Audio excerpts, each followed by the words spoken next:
నాకు మనసుకు దగ్గర ఉండేది. కార్యకర్తలే అధినేత.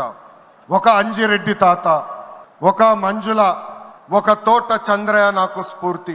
ఆనాడు పొంగనూరు నియోజకవర్గంలో అంజిరెడ్డి తాత స్థానిక సంస్థ ఎన్నికల్లో నామినేషన్ వేసేదానికి వెళ్తే ఆనాటి పాలకులు అడ్డం తిరిగారు. తొడగొట్టి మీసాలు మిలేసి రండి నేను నామినేషన్ వేసి చూపిస్తానని చెప్పారు మన అంజిరెడ్డి తాత. బూత్లో రిగ్గింగ్ జరుగుతుందని బూత్కి వెళ్ళి కూర్చుంది మంజుల. ఏకంగా మంజుల గారు ఉంటే బూత్ రిగ్గింగ్ జరగదని ఆమె పైన దాడి చేశారు. రక్తం గారుతున్నా భయపడలేదు. చివరి ఓటు పడే వరకు ఈవీఎం బాక్స్ కి తాళం వేసే వరకు ఆ బూత్ లో నిలబడింది మన అక్క మంజుల. చంద్రయ్య గారి గురించి ఎంత చెప్పినా తక్కువే. మనందరం చూసాం, నడి వీధిలో ఆనాటి పాలకులు తరిమి తరిమి కొట్టారు. ఏకంగా డివైడర్ పెట్టి కత్తిని గొంతుకు పెట్టారు.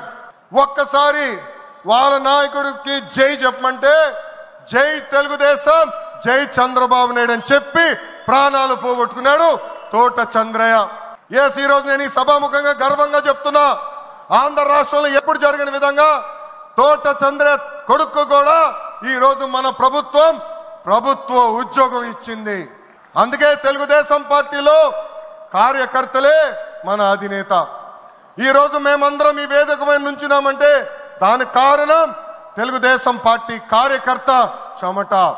ఆనాడు చంద్రబాబు గారు ఒక్క పిలిపిస్తే బాబు షూరిటీ భవిష్యత్ గ్యారంటీ చేశారు.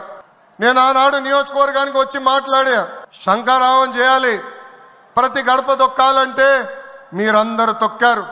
అందుకే కార్యకర్తలందరూ చెప్తున్నా, నాయకుల చుట్టూ తిరుగుతాం కాదు.